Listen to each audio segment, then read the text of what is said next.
Hi, everybody. We have our Spinnaker TOC here, so I'd like to introduce you to all of them. Quickly, I am Veronica. I work for Armory in sales and revenue operations. So, Gopi.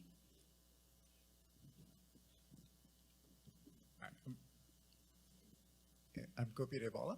I'm the CTO of Opsonix, and we've been involved with Spinnaker for a few years now, and we implemented various solutions at different environments. And we are currently TOC members, and pretty excited right now that Spinnaker is going. Right on. I'm Cameron Motovaslani. I'm a manager over at Armory and on the TOC here at Spinnaker as well. Hi, everyone. I'm Cole Duclos, and I'm an architect and senior principal engineer at Autodesk. And I've been working on our developer platform, more specifically the deployment side of our platform. And we've been using Spinnaker for a couple years now as the fundamental tool for facilitating deployments for our applications. And I'm David Byron. I work at Salesforce. I've been there for a couple years. Salesforce has been using Spinnaker longer than that. And yeah, also on the TOC. And yeah, we have a lot of big Spinnaker installations. Great. So if we can talk a little bit about how your organization is currently using Spinnaker and what value you're seeing out of it today. Maybe, yeah. David, if you're comfortable sharing something there. Sure. Yeah. Let's see how to say this. Salesforce uses Spinnaker for sort of all of its cloud deployments. We target lots of Kubernetes clusters. We target lots of sort of EC2, direct AWS stuff. It's sort of the paved path for everyone that's migrating from first-party stuff into the cloud. Everything happens through Spinnaker. So it's the way, and it reduces a lot of friction. It's great. So our organization at Autodesk is focused primarily on increasing developer productivity and finding ways to reduce all of the toil that exists with deploying, managing, and operating a cloud service. So we are providing high-level abstractions and opinionated ways of deploying and managing your cloud applications. And so through those abstractions, we end up rendering out deployment pipelines in Spinnaker, which facilitate deployments in a standardized way. And so that really allows for application engineers to focus more on providing value directly to their customers and not have to worry about things like expanding to new regions or making sure that they're compliant within our compliance programs. And so I think through all of that, we've reduced a lot of toil and allow for them to really operate on all cylinders. Cool. I'm curious, what have your engineers said, or what kind of feedback have they given? So we, like I mentioned before, we have a lot of compliance programs that we have to adhere to and focus on. And many of those programs have hundreds of requirements. And so our deployment platform can cover upwards of like 90% of those compliance requirements. So most of the feedback is related to that, where, hey, we should adopt this platform. They're spreading the word throughout our organization. And here's the real benefits that we're seeing. We don't have to worry about managing certificates, or we don't have to worry about ensuring that our S3 buckets have all of these policies attached to them. That all just comes out of the box. Observability comes out of the box. So yeah, that's the big win. Awesome, thanks for sharing. Cameron. Yeah, we use Spinnaker quite a bit actually internally at Armory. So we are a vendor and we have an enterprise version of Spinnaker.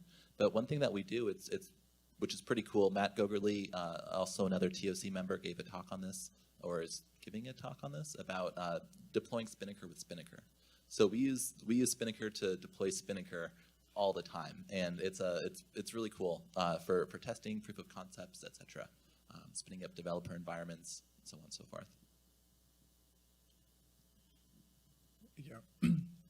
we also use Spinnaker a lot internally, but our primary target platform is Kubernetes. We run it in multiple cloud environments, but we also have some AWS EC2 internally. We are a relatively small company, so we don't have a large amount of the developer onboarding kind of problems with that, but we extensively use Spinnaker internally. Great, thanks for sharing. So I know that we had the really great opportunity this year of meeting a little bit sooner. Since the last Spinnaker Summit, it was only 6 months ago in Detroit. I think a lot of people here were probably there. What can you share that's been accomplished since that Spinnaker Summit? I know a big focus was around bringing together the TOC and all the SIGs and trying to build out the community a bit there. Yeah, I think that's, since the last Spinnaker Summit, I think one of the big things is we got together. We've been doing regular meetings and knowing where we are going. Few of the big things that happened are the release process, and we have multiple releases since then.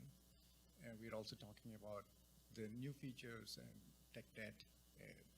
One thing that we also found is organizations built their own systems in the last couple of years during the COVID, where we were not meeting as regularly.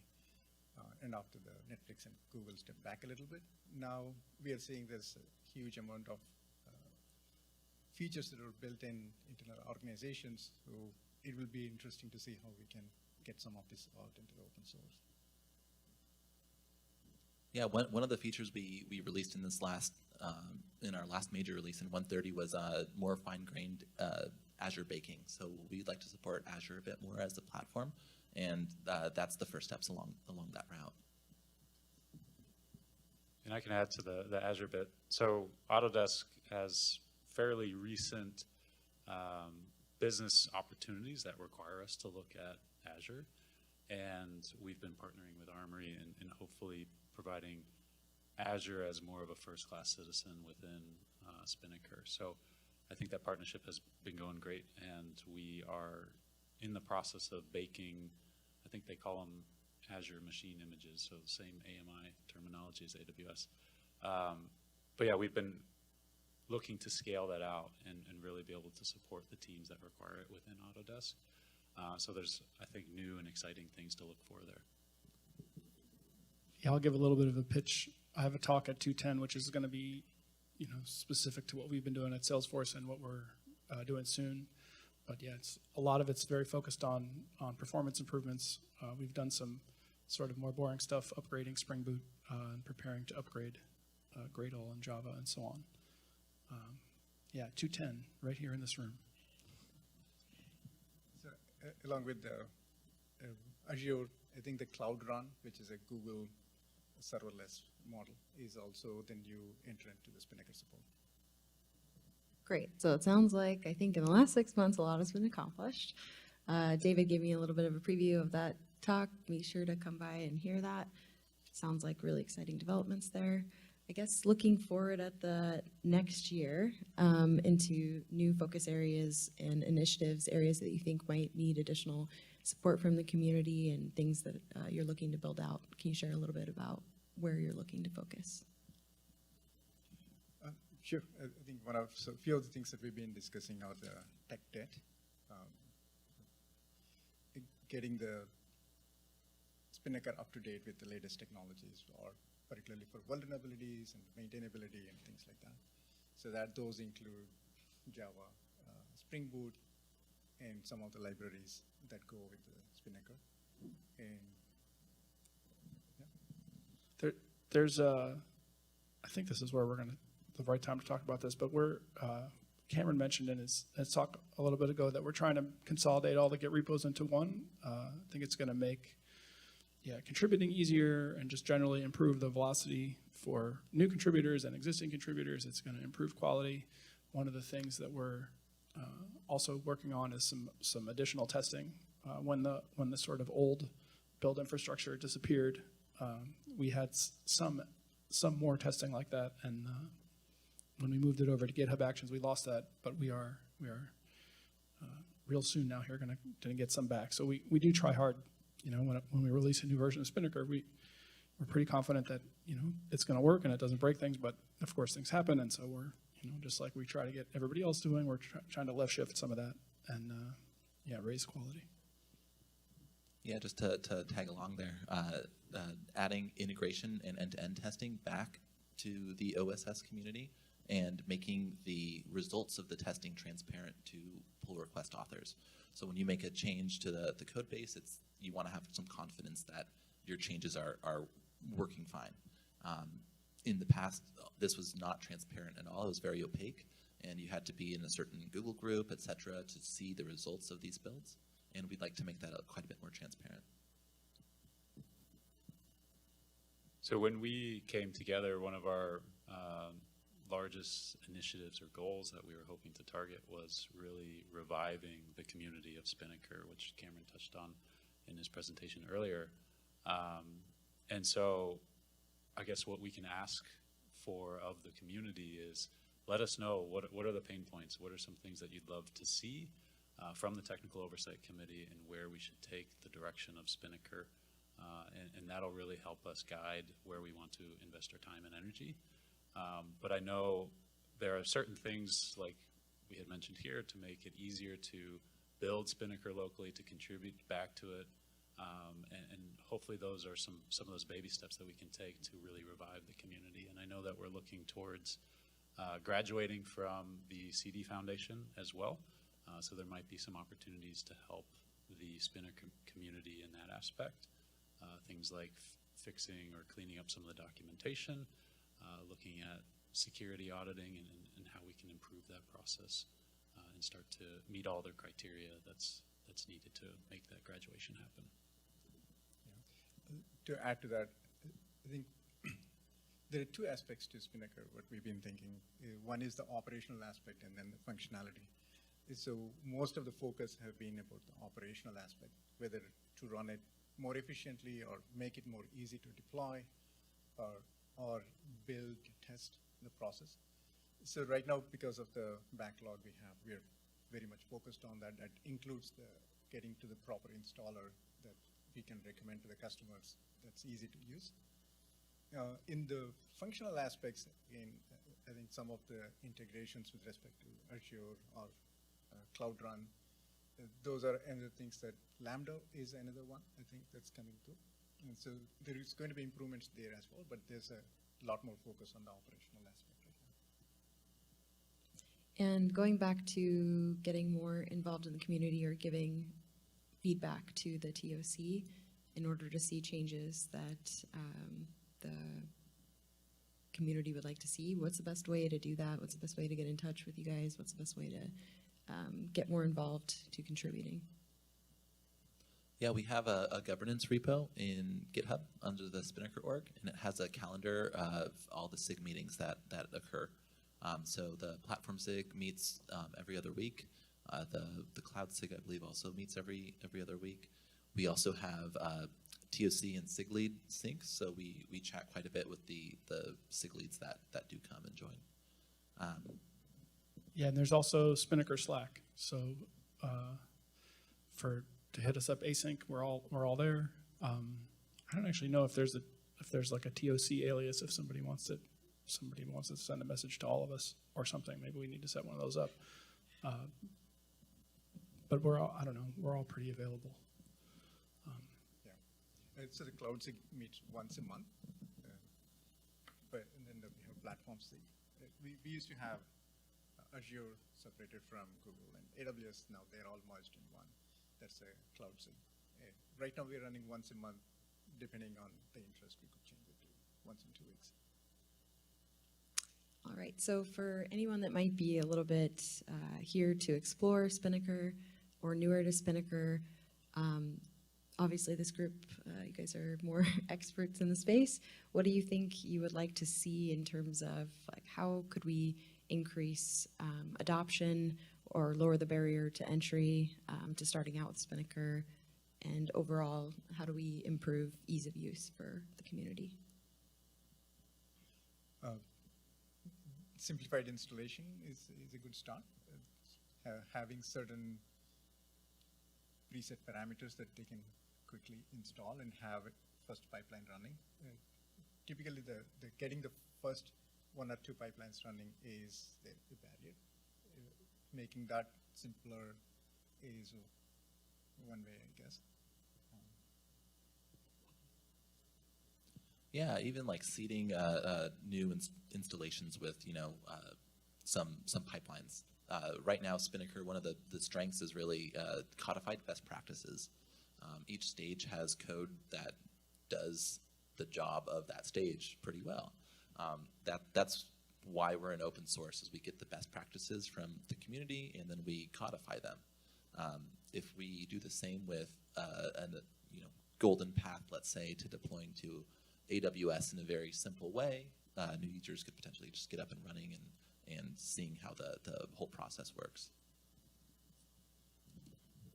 Yeah, and I'll also add that it's a bit of a kind of a chicken and an egg situation, but we'd love to see those that are active in the community creating demo videos or blog posts or how-to types of articles.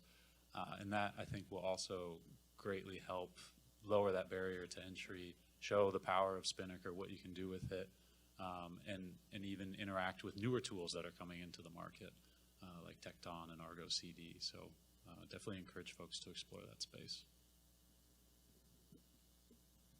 And it sounds like going back to giving the TOC feedback on what areas you're struggling with for ease of use, that is where the TOC focuses a lot of their time figuring out where to invest. So again, at the end of this, we can make sure maybe an alias is created there to reach out to the TOC, but giving feedback on what areas you might be struggling with or needing help with can really help give direction to this group. So looking at the last 6 months, what major trends or patterns have you noticed within your organization, the marketplace in general with Spinnaker, that might be valuable for this group to know? So for Autodesk, we're very interested in moving to more of a declarative GitOps deployment model. And we're researching and hopefully building out what we're calling a unified control plane. So I'd love to see where Spinnaker fits into an ecosystem like that. I know that we've done some proof of concepts with managed delivery, which is Spinnaker's solution or answer to kind of GitOps there. And in that proof of concept, we quickly realized that Kianta wasn't quite ready yet for production use. There's still some things around documentation that we need to make sure is available so that folks can use it. We need to make sure that it's also being maintained by engineers and those that are interested in that in the community. And then in addition to that, we also learned as part of that proof of concept that there's a bit of growth that we need within our organization to be ready for something like GitOps. So we are likely going to take kind of baby steps to get there, and I think Spinnaker can be really valuable in helping us achieve those longer-term GitOps declarative types of architectural visions. I think you mentioned Kianta, but maybe you meant Keel instead. These are like individual Spinnaker microservices, but I think people use Kianta in production a lot, and maybe not as much Keel, which is the managed delivery component. Yeah, sorry, Keel. Managed delivery and Keel. Cole, do you mind sharing a little bit, if you're comfortable, like you said that there's things that need to be done in order to get more towards that model internally? Like what, for this group, might they be looking for within their own organizations of, okay, we're not quite there, but we need to get people ready, and what maybe are you doing to get people more ready for that, whatever you're comfortable sharing? Yeah, the biggest thing for us is having our application engineers trust the platform that we're building. So we want to make sure that we're offering that delightful experience that we try to advertise, and people trust the platform and want to come on board, and rather it be more of a stick situation where you're kind of hammering them and getting them onto the platform, you're offering carrots, and they come to you and say, hey, we want to onboard. So trust is certainly something that we're doubling down on, making sure that Spinnaker is reliable, making sure all of the tooling that we have around Spinnaker is reliable, and we're focusing on providing immediate value for our application teams. And then by earning their trust, that gives us the time and the opportunity to make changes, these drastic changes, like moving to something along the lines of a unified control plane or declarative GitOps types of models. So yeah. If I can ask one more follow-up Yeah. question, what you said, building trust with them is obviously really important. Like, what's one example of something that you've done to build trust that other people could try? So one great example right now is we are scaling Spinnaker greatly, and we have reached some scaling pain points. And so we're partnering again with Armory to figure out what are some of the best practices around our pipeline architecture. Are there additional ways that we can provide a more reliable, stable, and fast Spinnaker environment? So like a perfect example was, I think there was a pull request that got introduced in Spinnaker 1.28, I want to say, around removing duplicate service accounts. And those service accounts were, I think, upwards of 1 million or 2 in our environment. And it was causing a lot of slowness and a lot of instability. So we, by, again, working with Armory and upgrading to Spinnaker, that particular version, we were able to reduce the risk that those had introduced and offer a much better experience through the Spinnaker UI because things were running smoothly. Great, sorry for picking on you. Yeah, there are a lot of performance improvements coming in Spinnaker. I think David will talk a little bit more. The other trend we also see is this integrated platform, the control plane that you're mentioning, for onboarding users and onboarding applications and providing them a single interface they can go to get the data on. So this is something that we're seeing more in medium to large organizations where they have some platform that gives a central view on how to get onboarded new services, applications, and the users. And then the pipeline templates, some standard ones, 80-20 rule, is generally creating certain number of templates for their organization that go to target environments and having them onboarded through that central platform. This is another trend that we're seeing more often now.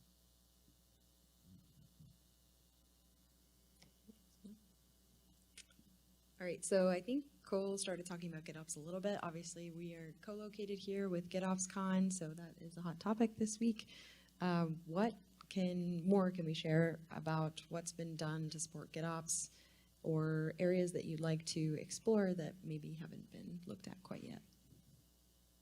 So it was a few years ago, actually, we had introduced the secret manager into the Spinnaker code base. So that was one of the first steps, or I guess, I don't know if it was one of the first steps, but maybe one of the last steps on the operationalizing GitOps for Spinnaker. What I mean by that is when we added the secret manager to the Spinnaker code base, you're able to reference secrets rather than having secrets straight in your configs. So you're able to have your complete configuration for deploying and managing Spinnaker in a Git repo, which is pretty powerful stuff. Not having passwords directly in your configs was the last thing that was needed for compliance for deploying Spinnaker in a GitOps model. That is not the same as deploying your application in a GitOps model, and so that's something that we're going to be working on.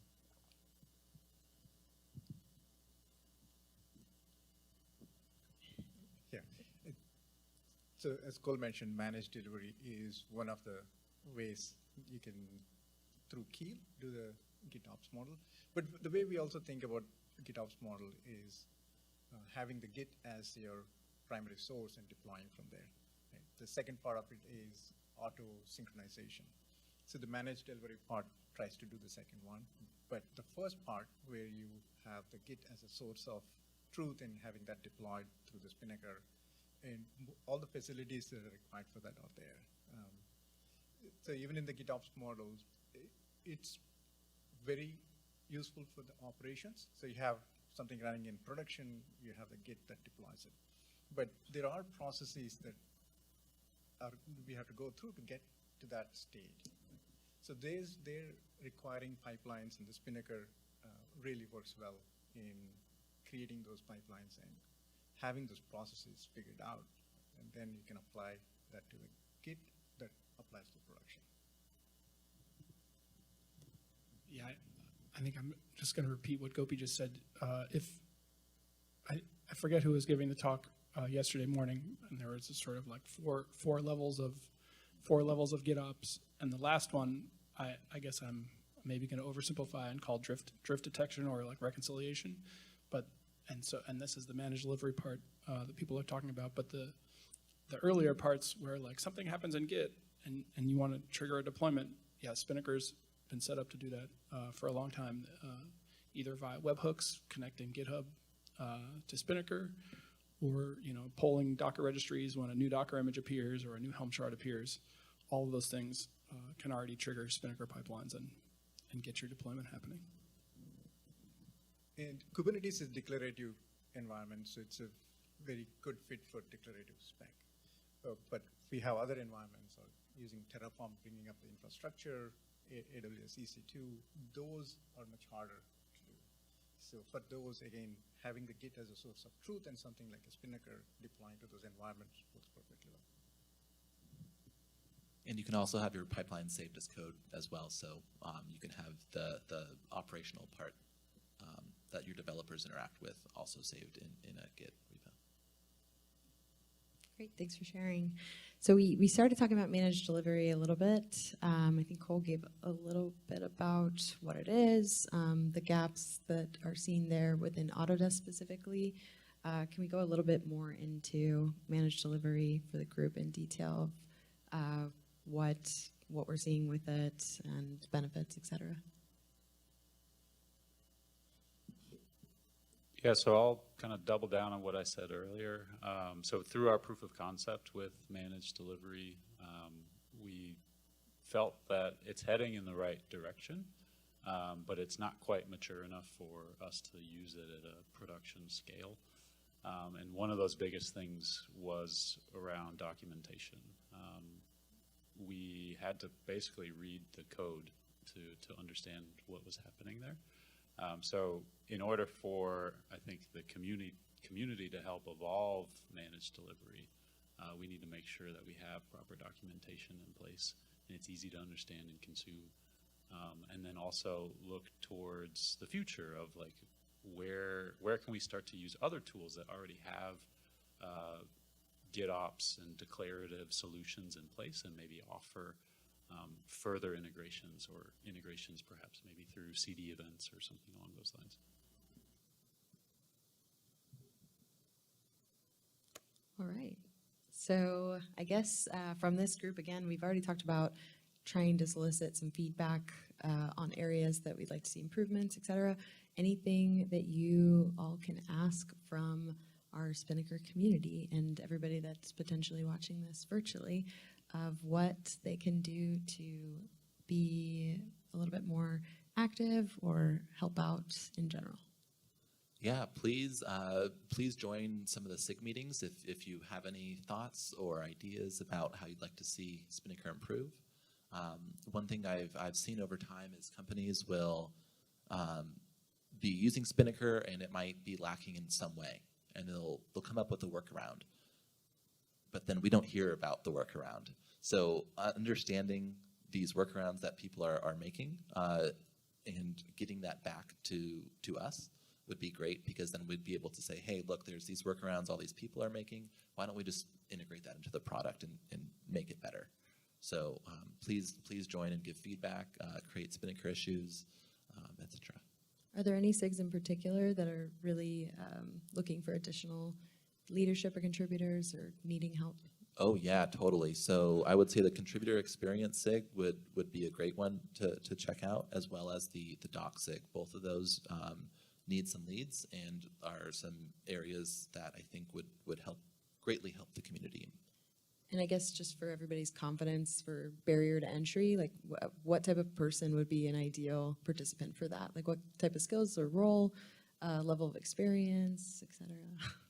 Totally, those are all great questions. Let's see. So I think for the doc sig, anyone who's a tech writer or has any experience with technical writing would be a great choice. For the contributor experience sig, people who are great with, well, people and have some sort of a technical background. More than happy to help anyone who wants to lead those SIGs with their efforts. So please reach out if you are interested and want any help getting started. Great, thanks. And of course, you know, people who write code, we can always use more of that too. Yeah.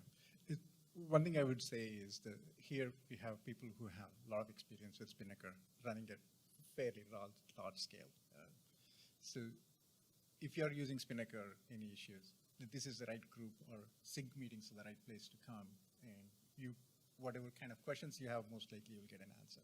So just hearing the problems that you have is also a good start for us.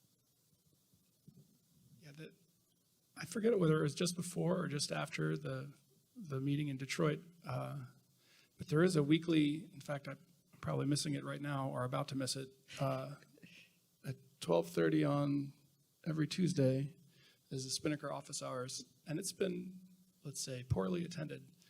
You know, I show up at 12:30 and I wait for 5 minutes or 10 minutes or 15 minutes, and when nobody joins, then I bail. But I'm sitting there, I'm ready to answer questions or talk about whatever anybody wants to talk about. Again, I'm trying to make it easy. If like you don't know which SIG to go to, like you don't have to worry about that. Just show up, and it's totally open forum, and we'll get you in the right direction. Great, thanks for sharing. Any other call to actions from the group or anything you'd like to say to the community before we wrap up? The changes that we've seen in the last 6 months are pretty exciting. I'd like to repeat that. So performance improvements and scale that people have been running, it's amazing. So look forward to the rest of the year and see what progress we can make there. I'm also just looking forward to working together across organizations here. So we have many different companies that are actively using Spinnaker and active in the community too. So it's exciting to see, hopefully, that momentum of reviving the community come to fruition. And if it wasn't clear, that we are not the entire TOC. There are more folks on the committee that are not here on the panels. People from Apple and people from JP Morgan. So what Cole is saying is totally right. We've got, I don't know, there's a lot of momentum. I feel like we're doing well. Definitely some big strides since last year, I think, or 6 months ago, not a year ago. Any insight into the next opportunity the community will be getting together for Spinnaker Summit, or look out for more information to come there? Yeah, I think look out for some more info to come. I believe we'll have another event later this year, but we'll be working with the CDF and the Linux Foundation to set that up. Great. Well, thank you everybody for coming, and again, please reach out if there's anything that you'd like to contribute. Otherwise, these guys will be here too, and David's got a talk later. Does anybody else have a talk that they want to? All right. All right, David and Gopi both have talks. Cameron, do you have anything else? Okay, great. Well, thanks everyone. Thank you very much. Yep. Thanks. Thank you.